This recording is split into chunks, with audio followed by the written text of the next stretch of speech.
dari pertama Tawarik Bapak Ibu, pasal yang ke-12 ayat yang ke-32. Satu ayat ini akan menjadi pokok pembahasan kita di malam hari ini, Bapak Ibu yang dirahmati oleh kasih karunia. Demikian saya membaca Alkitab teks saya dari pertama Tawarik pasal yang ke-12 ayat yang ke-32. Satu ayat saja, tapi begitu powerful bagi kita di akhir zaman ini Bapak Ibu. Dan kita sementara mengakhiri 365 hari kalender Masehi. There's a new season before us. Ada musim baru di depan kita. Karena itu kita perlu sekali empowering by the Holy Spirit.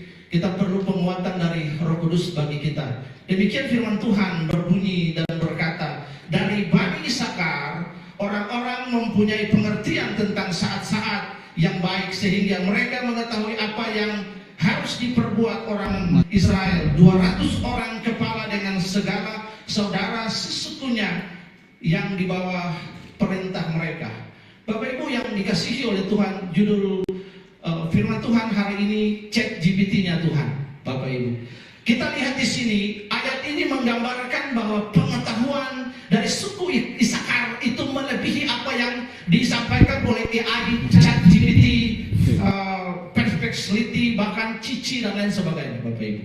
Jadi suku Isakar di dalam Alkitab, khususnya di dalam pasal 12 ayat 32 ini diasosiasikan atau digambarkan dengan yang pertama namanya hikmat, kemudian yang kedua namanya pengertian zaman, yang ketiga artinya membaca tanda, Bapak Ibu yang dikasihi oleh Tuhan. Jadi di dalam tim perangnya Raja Daud hanya satu suku, Bapak Ibu, yang punya pengertian saat-saat yang baik. Ke-12 suku, Bapak Ibu, yang suku yang satu adalah suku Lewi. Mereka bertugas membawa Umim dan Tumim untuk menyatakan kehendak Allah dalam peperangan, untuk menghadirkan hadirat Allah dalam peperangan, Bapak Ibu. Dan yang suku yang lain, ke-10 suku, itu adalah suku-suku yang akan berperang untuk Raja Daud, Bapak Ibu. Tetapi satu suku ini begitu unik, yaitu suku Isakar. Very unik, Bapak Ibu. Alkitab mendeskripsikan dan menjelaskan kepada mereka bukan suku yang disiapkan untuk berperang dalam tentara Raja Daud. Yang mereka lakukan cuma satu, memberikan advice. Bapak Ibu, mereka memberikan pengertian tentang saat-saat yang baik. Kalau maju berperang, bagaimana cara peperangan, bagaimana strategi. Mereka mengetahui hal-hal apa yang harus diperbuat orang Israel, Bapak Ibu. Mereka mengetahui musim dan waktu. Kalau kita membaca konteks hari ini, pengetahuan spiritual mereka tentang tanda-tanda zaman jauh melampaui apa yang diajarkan, apa yang bisa kita ketik oleh ChatGPT. ChatGPT, Bapak Ibu, dia mengkoleksi seluruh algoritma yang ada di dalam jaringan internet antara satu portal sistem komunikasi antara satu komputer dengan komputer yang lain. Bapak Ibu, pengetahuan spiritual yang dari Roh Kudus jauh melampaui apa yang bisa didefinisikan, apa yang bisa diberikan oleh ChatGPT bagi kita, Bapak Ibu. Nah, dalam perjalanan hidup ada banyak pertempuran, Bapak Ibu, yang dimana kita gagal. Oke lah, 1-2 kali pertempuran dalam pertempuran, tetapi peperangan itu panjang, Bapak Ibu. Jangan kita kalah terus dalam pertempuran hidup ini, apalagi dalam peperangan yang panjang, Bapak Ibu. Itulah sebabnya, Bapak Ibu, Alkitab menggambarkan Daud, seorang yang takut Tuhan, yang berkenan di hati Tuhan, mempunyai satu suku di dalam laskar dan tentaranya, yaitu suku Isakar, yang diasosiasikan dengan hikmat, pengertian tentang zaman, dan membaca tanda-tanda zaman, Bapak Ibu yang dikasihi oleh Tuhan. Ketika kita membaca tanda-tanda zaman dan diberikan pengertian oleh Roh Kudus, maka kita akan menjadi anomali bagi dunia ini. Anomali artinya bahwa tidak ada orang yang seperti dia, Bapak Ibu.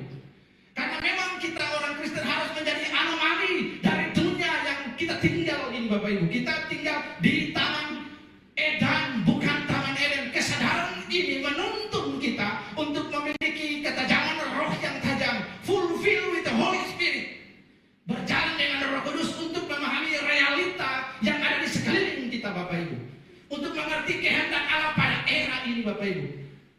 yang paling penting Bapak Ibu. Itulah yang mengasosiasikan suku Isakar Bapak Ibu. Kalau kita bisa buka dalam Kejadian 49 ayat 14 dan 15 Bapak Ibu, di situ digambarkan tentang nubuatan yang disampaikan dari Yakub kepada suku Isakar Bapak Ibu. Alkitab menggambarkan bahwa orang yang dengan duduk diam tenang di situ terletak kekuatannya Bapak Ibu. Itulah sebabnya suku Isakar adalah orang-orang yang duduk dan diam tenang di dalam hadirat Tuhan.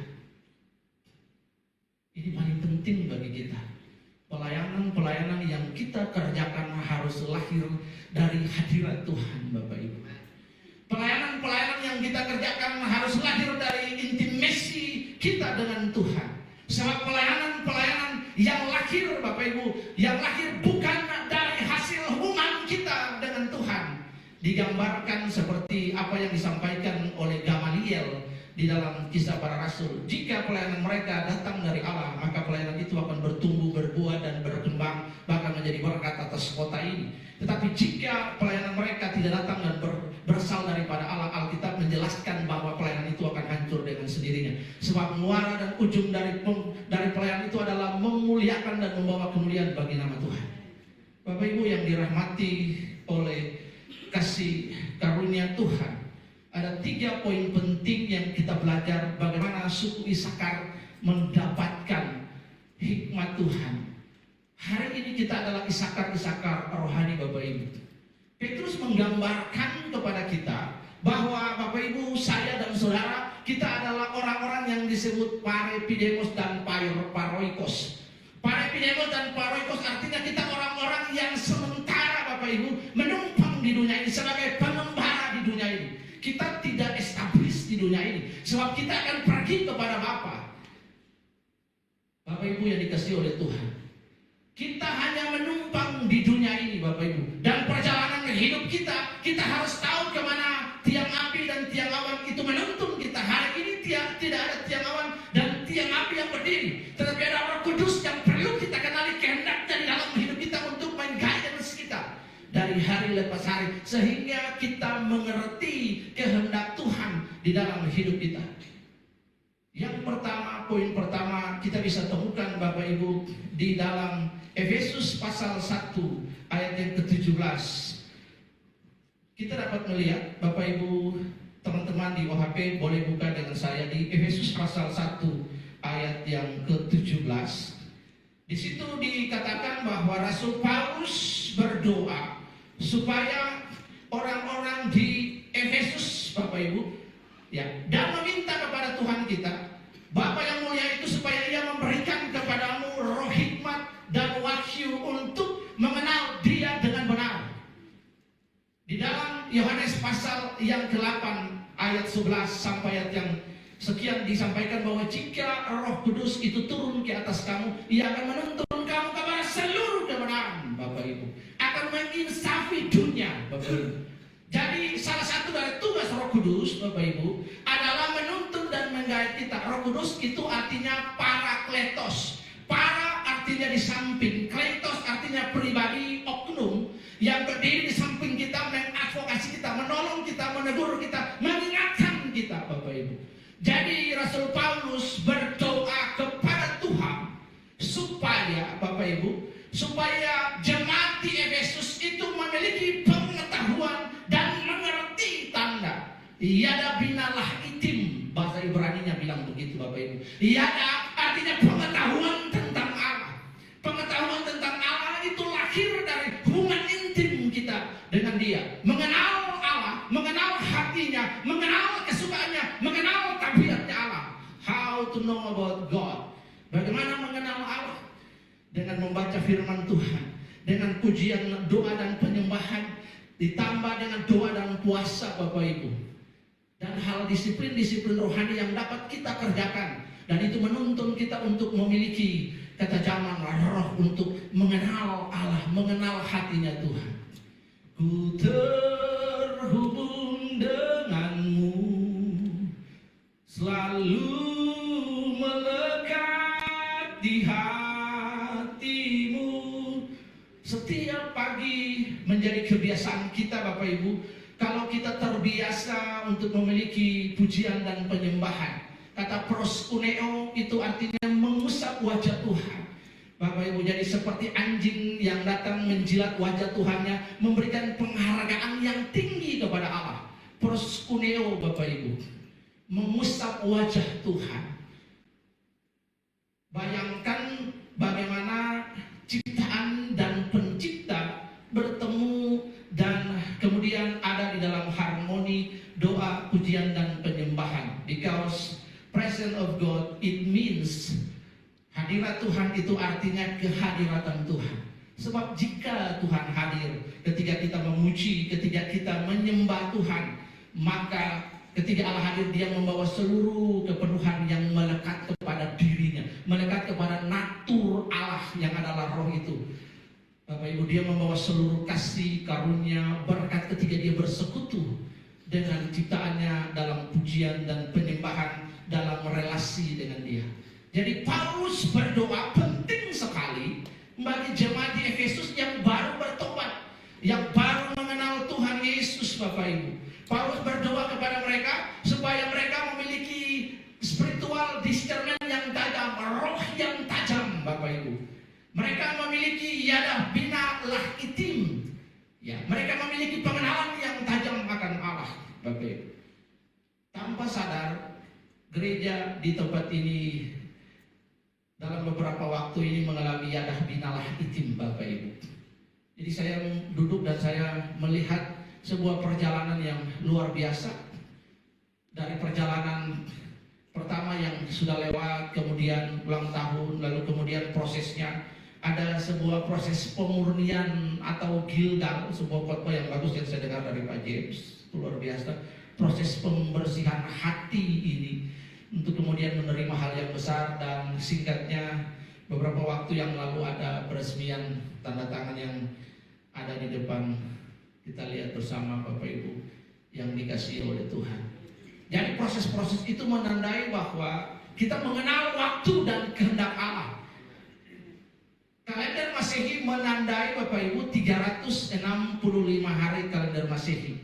Tetapi dalam 365 hari itu kita perlu yadabina lah itim. Artinya kita perlu untuk memahami, mengetahui, memiliki kehendak Allah dan ketajaman roh day by day in our daily life. Ini yang penting Bapak Ibu. Segala yang terjadi lebih mendekatkanku mengenal akanmu selalu. Jadi segala peristiwa yang terjadi dalam hidup kita membawa kita untuk mengalami yadah Bapak Ibu. Yadah itu artinya Bapak Ibu kedekatan, keintiman dengan Tuhan. Bayangkan kalau jemaat di sini Bapak Ibu, orang Surabaya bilang ngangenin sama Tuhan, dingangenin sama Tuhan Bapak Ibu. Pagi-pagi biasanya menyembah, lalu Tuhan tanya, ya ngendi gereja Betani, kok suaranya nggak aku dengar ya? Nah itu Tuhan tuh ngangenin begitu, bayangkan Bapak Ibu. Ya bukan ngangenin suaminya orang, bukan ngangenin istrinya orang ya, tapi Tuhan ngangenin kita, amin. Tuhan itu ngangenin. Bahasa kerennya hari ini, kalau nggak ada lu itu nggak rame. Jadi Tuhan itu ngangenin sama kita. Jadi Paulus berdoa supaya jemaat di Efesus itu mengalami Bapak Ibu, mengalami pengertian rohani, mata rohani mereka dibukakan untuk mengerti, mengenal tanda-tanda zaman, membaca situasi dengan jernih. Kita tidak saja hidup Bapak Ibu di alam roh, tapi kita hidup di dunia nyata. Orang yang hidup di dunia nyata seperti kita begini Bapak Ibu, kalau orang itu hidup dalam dimensi roh, dia tajam dengan Roh Kudus, maka dia dapat mengenali orang-orang yang tidak bisa hidup di dalam roh sekalipun mereka menyebut dirinya hamba Tuhan. Bapak Ibu, sekalipun hamba Tuhan. Jadi Paulus berdoa, Tuhan aku berdoa kepadamu. Hari ini juga kita berdoa supaya jemaat di tempat ini mengalami yadah bina lah itim. Jemaat di tempat ini memiliki ketajaman roh. Jemaat di tempat ini dapat mengerti, membaca situasi-situasi situasi dan tanda-tanda, menghubungkan fakta dan rencana Allah, peka terhadap kehendak Allah di dalam hidupnya. Bayangkan jika gereja di tempat ini yang pertama itu Bapak Ibu dapat membaca situasi dengan jernih, kemudian menghubungkan fakta dengan rencana Allah, dan peka terhadap kehendak Allah atas gereja ini, atas jemaat, atas kota ini. Boom, sesuatu terjadi, ada transformasi, karena orang-orang di tempat ini adalah orang-orang yang dikatakan suku Isakar, Bapak Ibu. Jadi perlu bagi kita bagaimana menjadi seperti suku Isakar.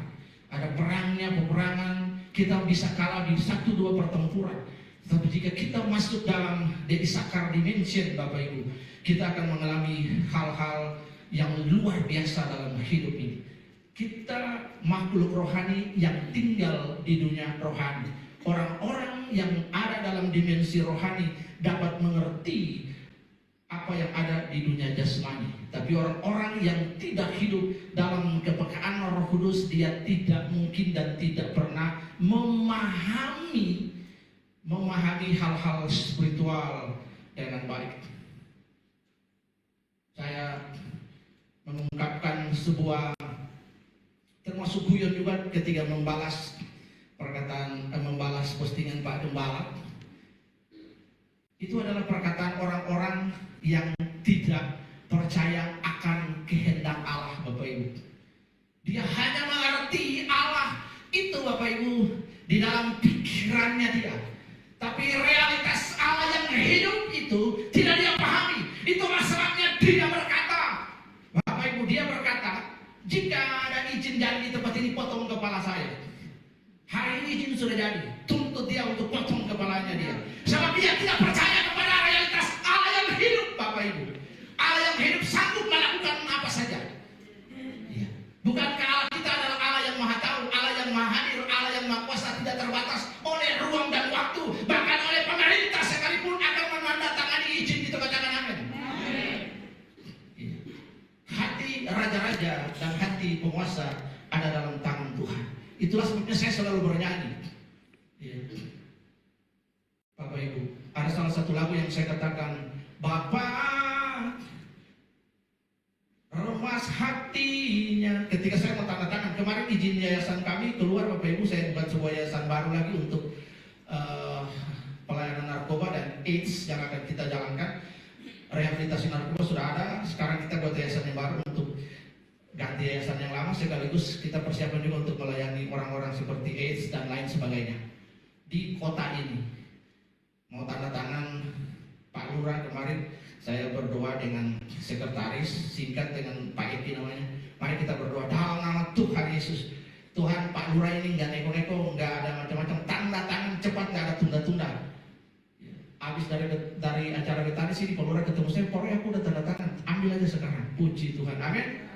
Iya, hati raja-raja, penguasa ada dalam tangan Tuhan. Nyanyi itu kalau izinnya keluar, kalau ada hal yang susah, Bapak kan sentuh hati, jangan cuma sentuh, remas hatinya, remas. Bapak remas hatinya, kalau Tuhan suruh remas hati, dikit-dikit sedikit, nah itu dia tekin sudah. Amin. Jadi ini Bapak Ibu, ketika Rasul Paulus berdoa bagi gereja Efesus, dia meminta kepada mereka supaya Roh Kudus memberikan pengertian yang pertama untuk membaca situasi dengan jernih. Puji Tuhan, di sini jemaat yang hadir adalah orang-orang yang terpilih dan terpanggil, Bapak Ibu.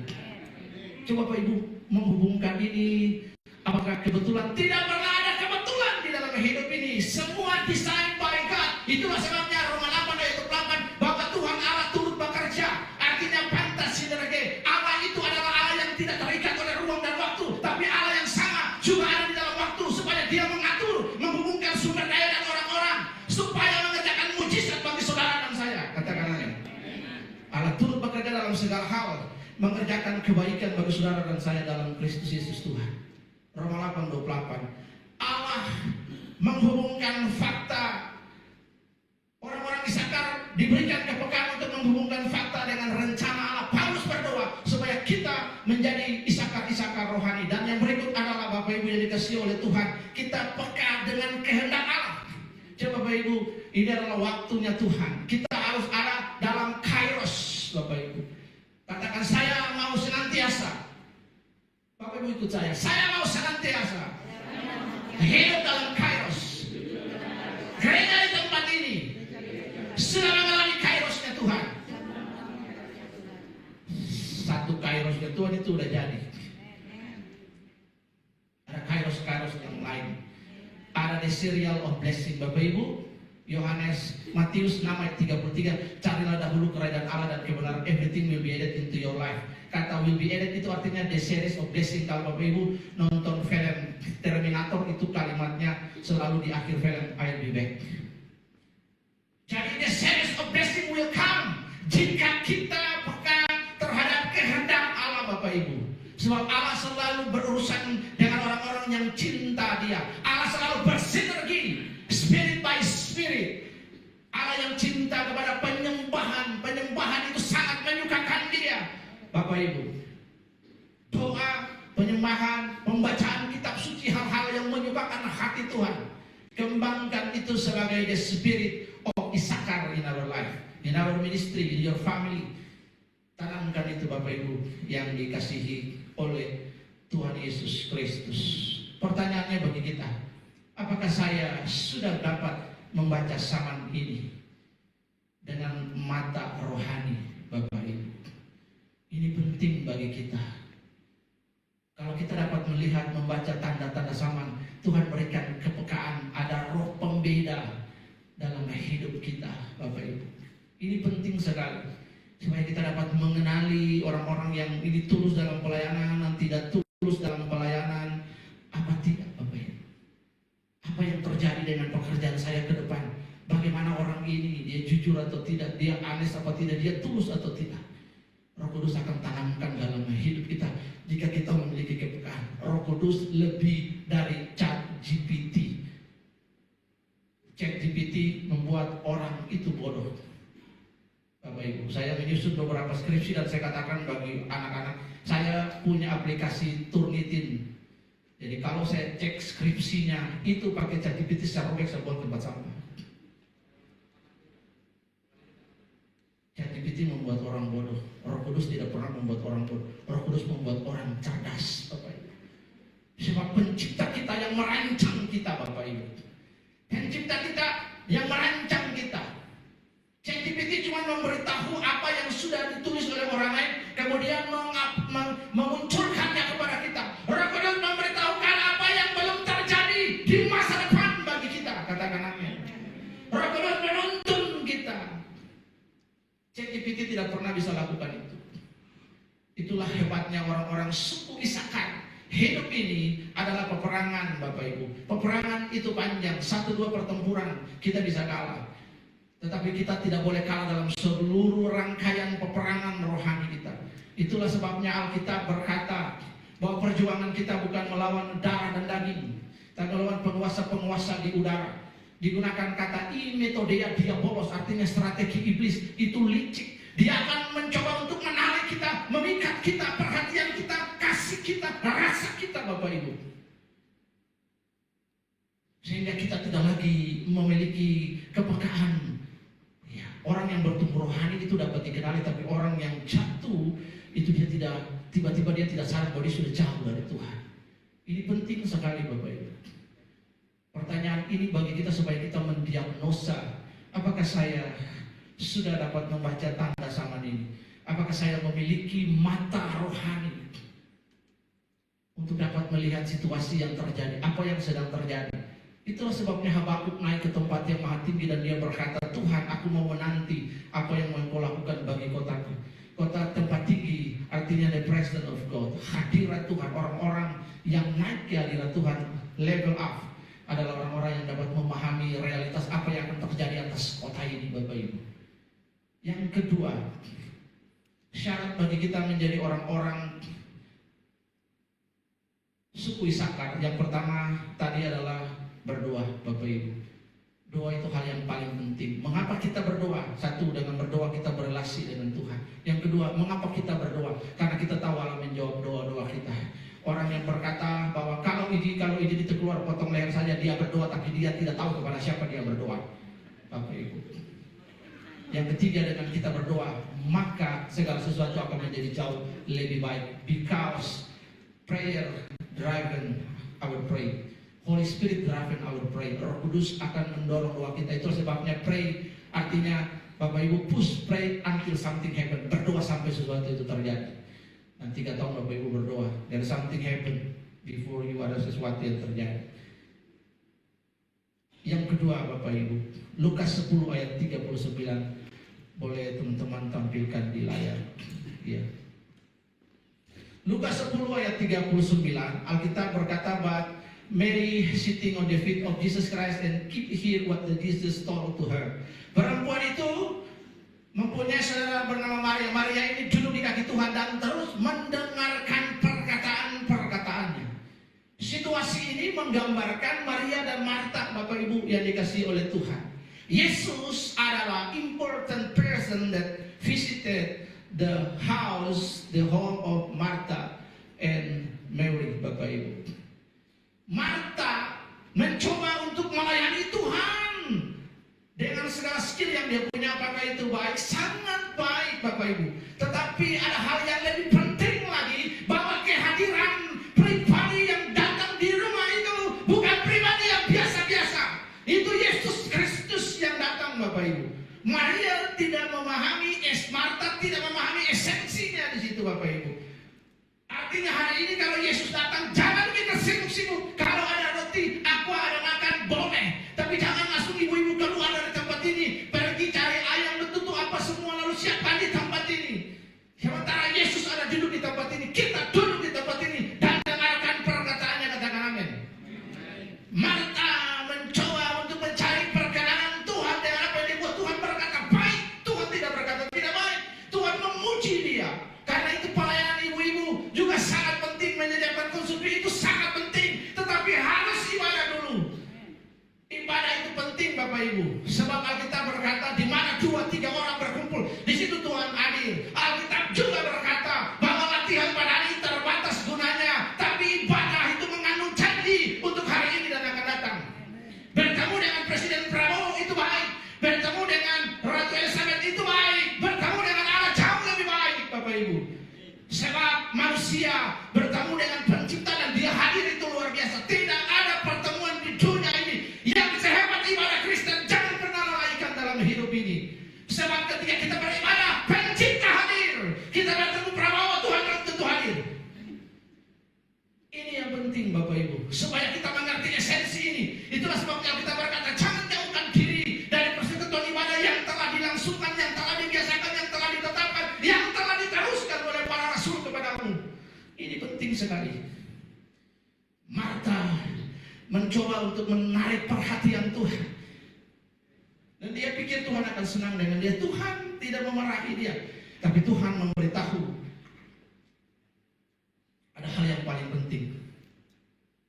Bapak Ibu bisa klik di ChatGPT setelah ini. Hukum Pareto. Hukum Pareto itu hukum 80, hukum prioritas. The law of priority. Jika kita melakukan hukum prioritas, 20% dari hal-hal yang paling penting di dalam hidup ini, maka resultnya, hasilnya adalah 80% kita menikmati hasilnya. Tapi jika tidak, kita lakukan 80% hal-hal yang tidak penting dalam hidup ini, dalam skala prioritas kita, maka hasilnya kita cuma tuai 20%. Hukum Pareto mengajarkan jika 20% kita lakukan hal-hal yang paling penting, skala prioritas. Yang pertama Tuhan, keluarga, pekerjaan Bapak Ibu. Lalu hal yang paling penting before start the day, naikkan pujian penyembahan, baca Alkitab, renungan keluarga dan lain hal-hal itu disiplin rohani. Akan ada hal-hal luar biasa yang terjadi. Ada perubahan karakter. Kita mengerti kehendak Allah dalam hidup ini. Tuhan akan membawa pasu, Tuhan akan membawa klien, Tuhan akan membawa investor ke dalam kehidupan kita yang dibenarkan diri kita dulu. Jangan kecewa minta investor. Investor itu datang, akan datang jika ada hadirat Allah dalam hidup kita. Jika you will be the man of God. Katakan amin. Kita mencari wanita-wanita Allah dan orang-orang Allah dalam hidup kita. Tuhan akan membawa investor dalam hidup kita. Jadi Tuhan Allah yang hidup sampai hari ini. Hampir 16 tahun panti asuhan Batu Penjuru, tidak pernah membuat proposal satupun. Sebab Allah yang hidup memelihara Batu Penjuru. Hambanya ini mengenal dengan pasti siapa yang dia sembah, siapa yang dia ikuti. Allah saya Allah yang hidup. Ya. Hanya orang yang tidak mengenal Allahnya, dia hanya tahu dia beribadah, tapi dia tidak percaya. Kalau ada orang Kristen bilang izin tidak keluar, potong kepala saya, tuntut dia. Sekarang sudah keluar, mana buktinya, potong kepala. Itu orang yang tidak mengenal Allah itu dengan baik dan benar. Itu contoh orang-orang yang tidak mengerti kehendak Allah dalam hidupnya. Dekat ketiadaan Allah dalam hidupnya. Dia harus tahu siapa Allah saya. Dengan siapa kita berjalan, dengan siapa kita berperkara. Katakan amin. Siapa Bapak Ibu? Yesus Kristus Tuhan. Marta mencoba untuk mencari perkenanan Tuhan. Tuhan tidak marah. Tuhan bilang baik sekali. Ya, murid-muridnya mungkin juga kepingin makan enak. Wah, mungkin mereka sudah, mereka sudah lihat, kok Tuhan Yesus belum makan ya? Itu ada babi kecap. Orang Israel pada waktu itu memang nggak makan babi kecap, karena kosher yang berkuku belah nggak makan. Tapi saya ngebayangin aja ada makan enak. Itu tuh Petrus dan lain-lain. Yang murid-muridnya bilang, terus lu ngomong sama Tuhan Yesus, mulai makan. Murid-murid Petrus bilang, tahu, perawannya aku, tidak berani aku. Iya. Murid-murid lihat makanan sudah enak-enak. Bayangkan Marta sibuk, jadi bayangkan waktu itu makanannya enak-enak kan. Petrus sudah didorong-dorong, ayolah terus, kita lapar. Ngomong, lapar ini. Aku, perawannya aku, tidak berani aku. Udah enak, udah enak tuh. Marta sibuk. Tapi Bapak Ibu lihat yang dilakukan Maria. Maria duduk di kaki Tuhan. Sebab dia tahu siapa yang paling penting yang hadir di dalam hidupnya adalah Tuhan Yesus. Siapa yang mengunjungi rumahnya adalah Tuhan Yesus.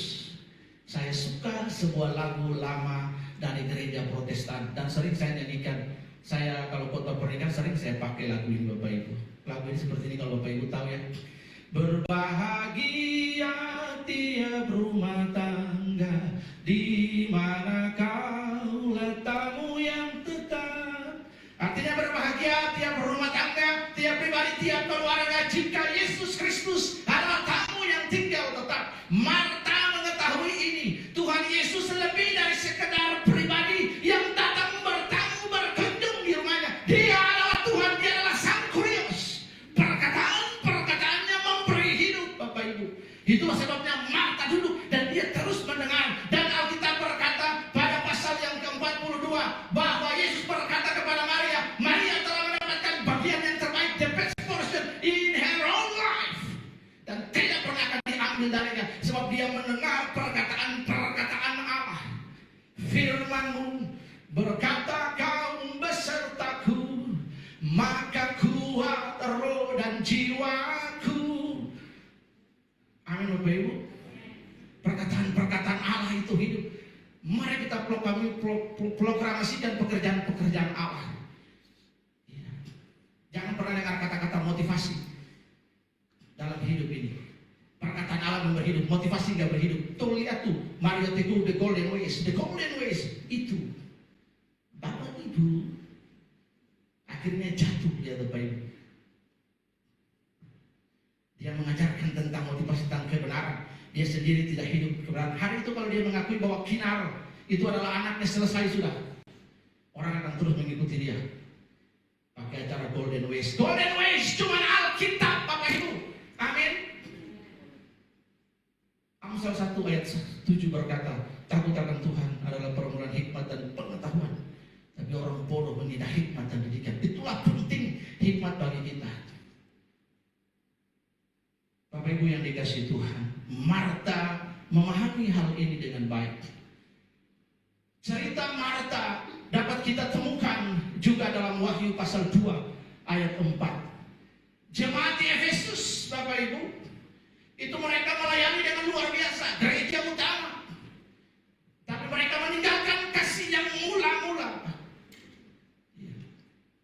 yang dikasihi oleh Tuhan, dalam pelayanan kita Bapak Ibu, pel gereja di depan, buka pintu gereja, berdiri di stand mic, operasikan apapun keterlibatannya, yang paling kecil upahnya 1 dinar. Katakan amin.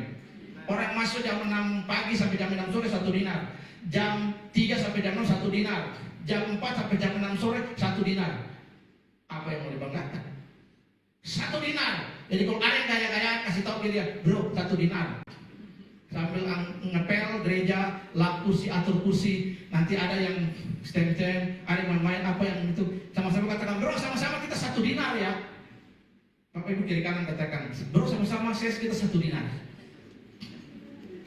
Pakai itu 1 dinar, pakai 1 dinar. Alkitab bilang amin, 1 dinar itu 1 dinar. Amin.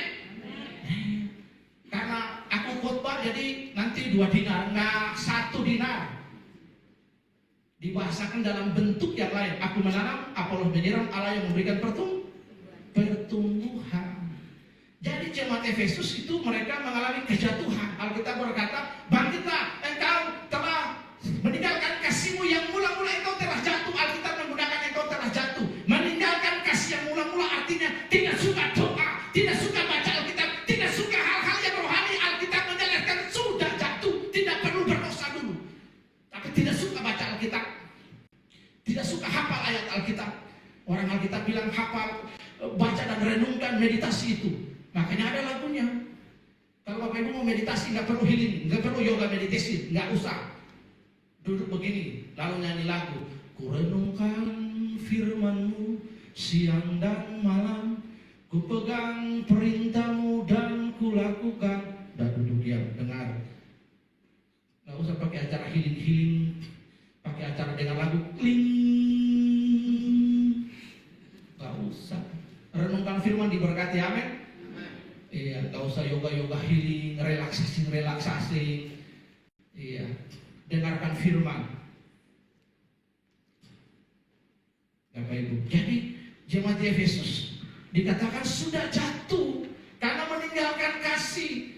Meninggalkan kasih artinya apa? Tidak suka lagi kepada hal-hal yang spiritual, yang rohani. Orang kalau tidak suka kepada hal-hal yang rohani, dia sudah jatuh, Bapak Ibu. Tidak suka doa, tidak suka baca Alkitab. Kalau ngomong rohani itu dia congek ya. Oh enggak. Hati-hati Bapak Ibu. Ini tanda-tanda jemaat Efesus. Coba kalau kita seperti itu, lalu kita nyembah, haleluya, ku sembah Kau Tuhan. Tuhan, lambe turah. Ngomong gitu.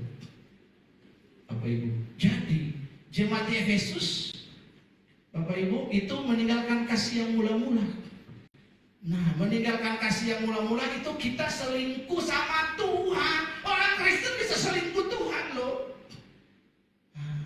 Ada lagu yang bilang, jangan pernah nyanyikan lagu itu ya. Ku cinta dia tapi nyaman dengan, aku cinta dia tapi nyaman dengan orang lain. Tidak boleh, itu namanya selingkuh rasa. Aku sih cinta dia tapi nyaman dengan dia. Dari mana? Orang Bali bilang, oh jelek moni. Nah ini. Jadi jemaat di Efesus itu selingkuh rasa sama Tuhan. Aktivitas jalan, nyanyi, menyembah, tapi hatinya tidak terikat. Dia nyaman dengan lain. Karena itu dalam pertama Yohanes pasal yang kedua, Alkitab bilang, jika kamu cinta dunia ini, otomatis kamu menjadi musuhnya Allah. Ini yang penting. Kita sebab apa? Dunia ini bukan rumah kita. Kita cuma tinggal sementara. Nanti ada saatnya kita inna lillahi wa inna ilaihi raji'un kok. Ada saatnya kita kembali. Makanya Kos Plus itu benar. Bapak Ibu tahu Kos Plus? Bukan Kos Plus ya, Demertis atau iya Demertis kalau nggak salah, atau Deloitte salah, Deloitte. Kembali, kapankah kita akan kembali lagi? Kan ada lagu seperti itu, lagu-lagu zamannya Pak Gem ya. Iya. Kapankah kau datang kembali? Nggak ada yang balas ya. Iya. Kan ku beri, seperti itu kan, itu lagu rohani loh. Dijelaskan oleh Kospus dalam sebuah podcast.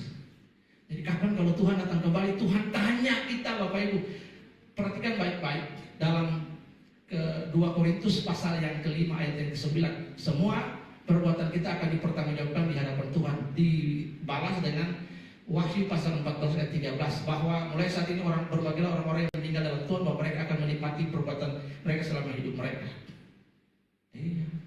Jadi kalau selingkuh sama Tuhan jangan Bapak Ibu. Kalau selingkuh sama Tuhan aja nggak boleh, apalagi selingkuh sama pasangan. Iya. Jadi ini yang penting Bapak Ibu. Lukas 10:39 menggambarkan bagaimana Maria mengerti dan memahami kehendak Tuhan. Duduk banyak di kaki Tuhan. Ada masalah apa? Duduk banyak di kaki Tuhan. Ada banyak apa-apa, doa. Saya kasih highlight buat Pak Gembala dalam sebuah diskusi. Dia bilang ketika habis doa malam, dia bilang kita ini dari ini. Oke, dan jemaat semua menyambut dengan baik. Berjemaat memahami kehendak Allah dan kehendak Tuhan dan selaras sehati. Itu keren.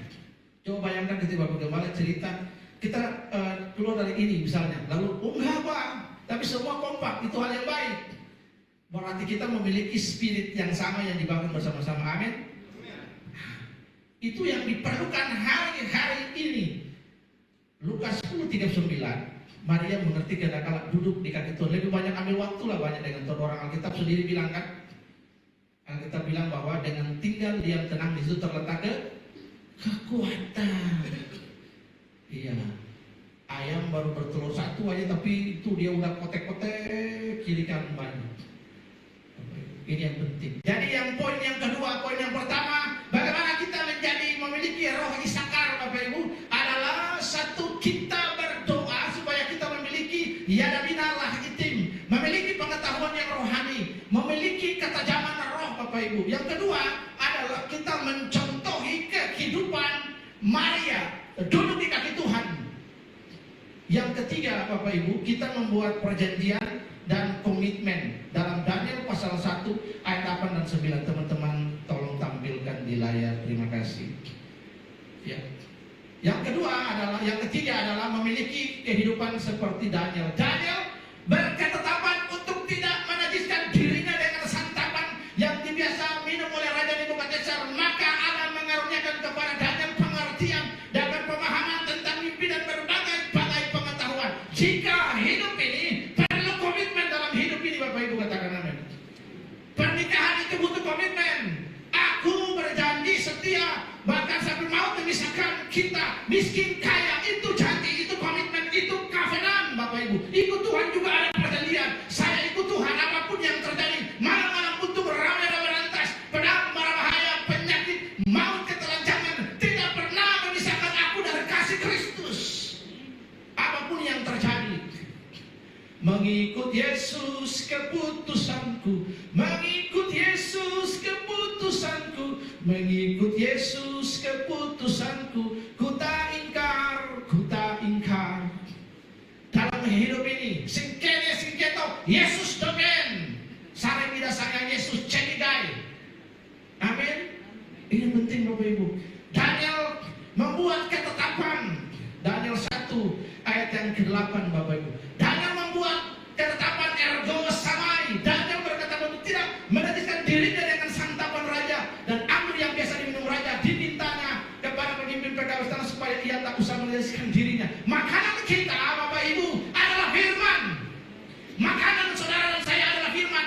Kita adalah manusia rohani sekaligus manusia jasmani Bapak Ibu. Kita adalah antropos pneumatikos, manusia roh. Sebab itu manusia roh kita butuh makan ini. Makanannya ada banyak jenis, ada berbagai restoran di dalamnya ini. Dari Kejadian sampai kita bantu 66 restoran, makan apa saja ada di sini. Bapak Ibu makan restoran pertama namanya Kejadian. Di restoran itu Bapak Ibu bisa menemukan kisah tentang Allah penciptaan, makannya enak. Ya, sedikit tegang urat kepala, tapi tidak apa-apa. Oh ya, Allah hari ke-7 buat apa, istirahat, hari ke-5 bikin apa. Itu nanti sampai di restoran Keluaran, itu ada makanan jenis-jenisnya Bapak Ibu, amin. Sampai di restoran Matius, sampai di restoran Markus. Jadi ini makanan kita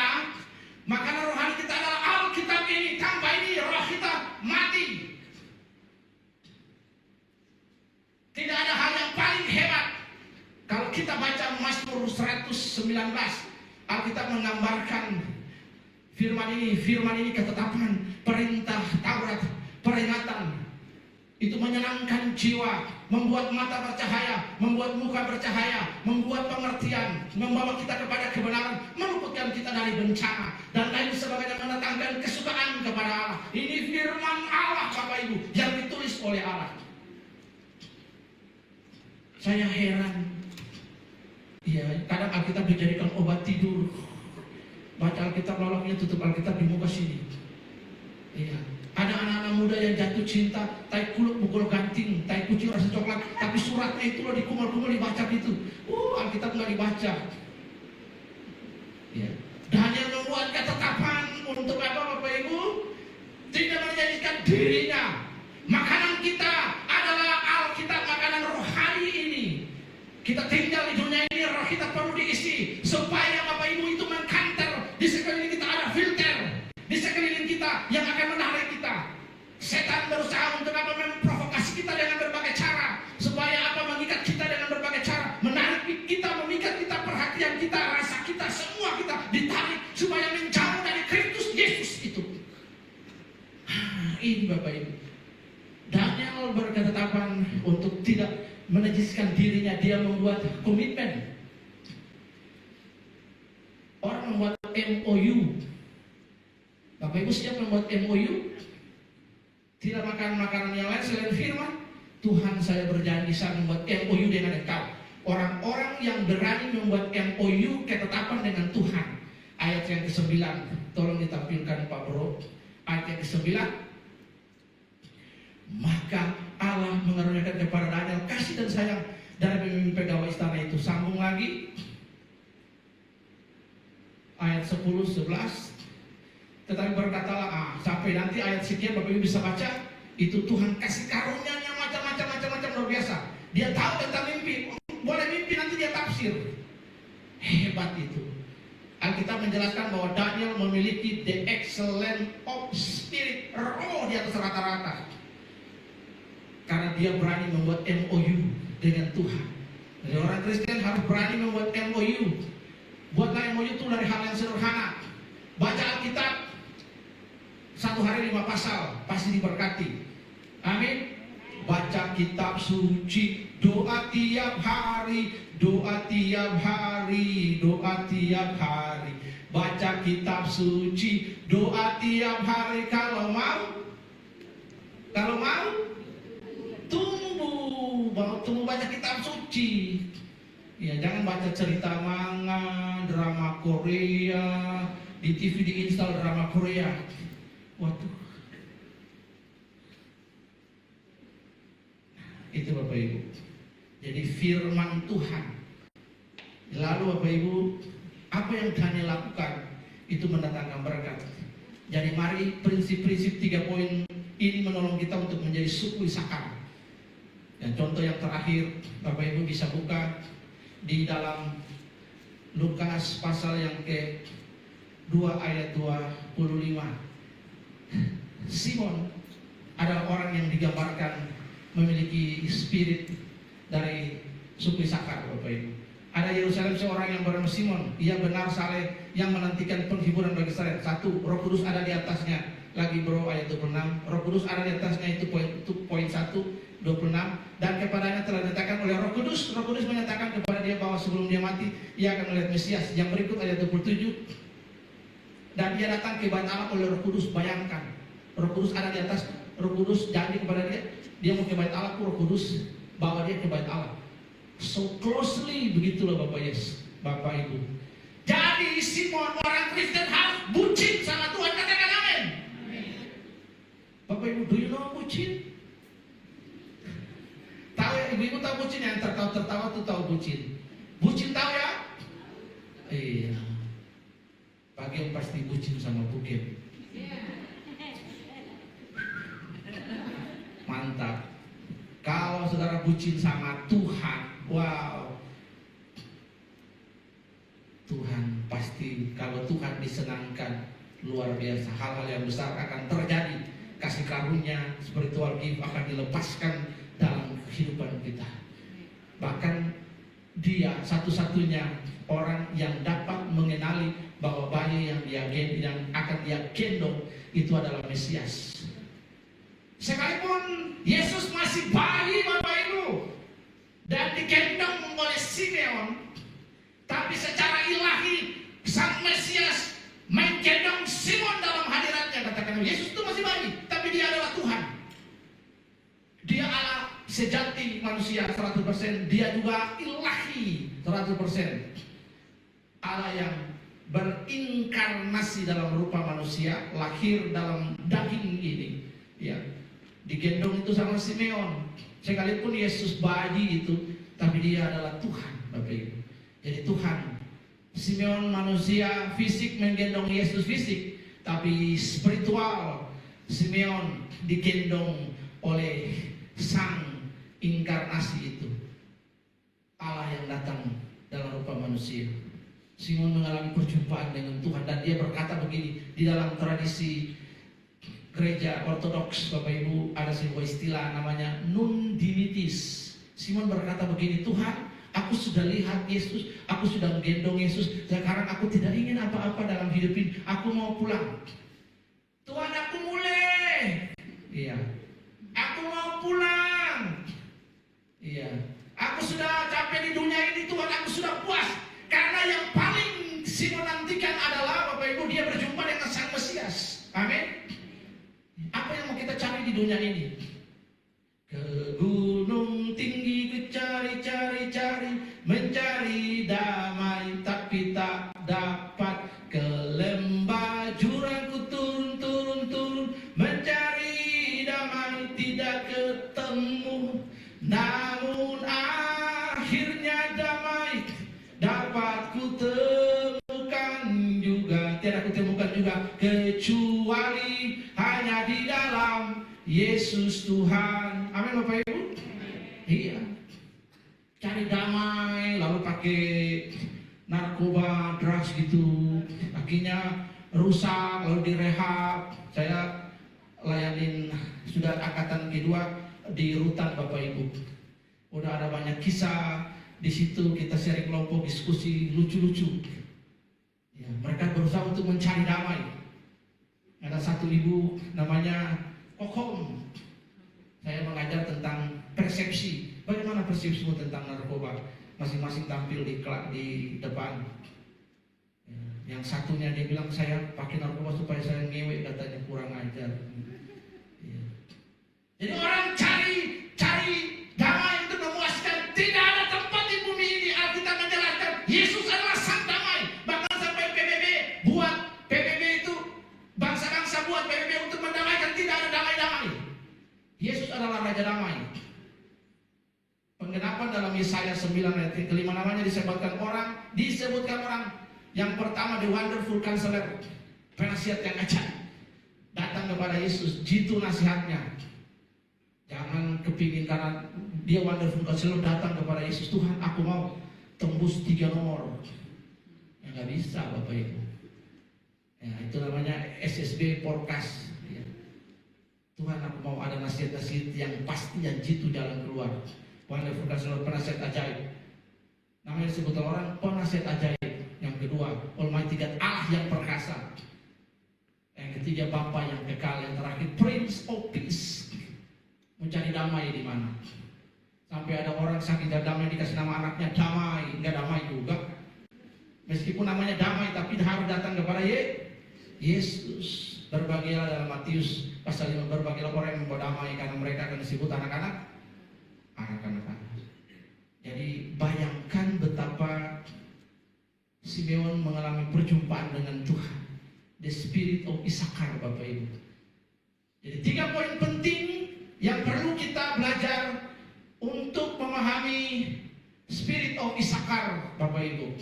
Hari ini tidak ada suku Issachar, tapi kita adalah Issachar rohani, Bapak Ibu. Dari cerita Issachar ini ada spirit yang kita ambil, ada roh yang kita ambil, hal rohani yang kita ambil. Yang pertama, Efesus 1 ayat 17, kita perlu kuat di dalam doa supaya kita mengalami yada bina latitim. Dengan doa itu, Bapak Ibu, itu membuka pengertian-pengertian kita supaya kita dalam mengikuti Allah, kita memahami memahami situasi yang lebih jernih, kita mengembangkan fakta dan rencana Allah, peka terhadap kehendak Allah di dalam hidup ini. Yang kedua Bapak Ibu, dalam Lukas 10:39, bagaimana Maria duduk di kaki Tuhan, mengambil waktu untuk memahami the willingness of God in her own life, dalam kehendaknya memahami kehendak Allah. Lawannya adalah Wahyu 2 ayat 40. Jangan sampai kita keluar selingkuh dengan Tuhan. Bapak Ibu, ini yang penting. Orang yang hanya aktivitas rohani, tapi Alkitab berkata bahwa engkau telah jatuh jauh. Jadi yang tidak suka kepada hal-hal yang spiritual itu sudah jatuh, Bapak Ibu. Tidak suka kepada hal-hal yang rohani. Yang ketiga, Daniel 1 ayat yang ke-8 sampai ayat yang ke-9. Kemudian Lukas 2 ayat 25. Daniel membuat ketetapan untuk apa? Bapak Ibu, berkomitmen tidak menajiskan dirinya. Bapak Ibu, menjaga hati kita. Makanan yang kita makan harus kosher, makanan Ibrani, tidak berkuku belah. Bapak Ibu, tetapi hari ini oleh karena Kristus Yesus kita dapat makan babi. Tapi yang kita makan juga adalah Bapak Ibu, 66 kitab ini Bapak Ibu. 66 kitab ini kita makan. 39 PL, 27 PB. Kita makan ini supaya apa? Bapak Ibu, firman itu kekuatan, firman itu madu, firman itu palu, firman itu gaya, firman itu api. Bapak Ibu, firman itu kekuatan kita. Sebab perkataan-perkataan Allah menembus sumsum dan jiwa, menembus roh kita, bahkan lebih tajam daripada pedang bermata dua. Bapak Ibu, Lukas pasal 2 ayat 25, belajar dari kehidupan Simeon yang hidupnya Bapak Ibu luar biasa. Dia bucin sekali dengan Roh Kudus dalam hidup ini Bapak Ibu. Dan akhirnya dia mengalami perjumpaan dengan Tuhan secara fisik dan juga secara spiritual Bapak Ibu. Dan dia berkata, tidak ada yang lain ku ingin di bumi, tiada yang lain yang ku ingini, hanya Kau Tuhan. Tidak ada yang lain. Kalau sudah bertemu dengan Yesus, apalagi yang mau diinginkan. Jadi Simon bilang, sekarang aku pulang sudah. Sekarang aku pulang. Biarkan aku pulang dalam damai sejahtera. Orang dia sudah ketemu dengan Tuhan. Tidak ada harapan yang lain lagi. Bila setiap hari gereja di tempat ini bertemu dengan Tuhan, sehingga gereja mengalami jada bina laitim. Gereja seperti Maria di tempat ini, seperti Maria yang duduk dalam kaki Tuhan. Hentikan semua program-program gereja, mulailah dengan doa dan puasa dan pujian penyembahan. Saya berharap tahun depan menjadi tahun yang luar biasa bagi gereja di tempat ini. Ada kursi-kursi yang kosong dipenuhi, ada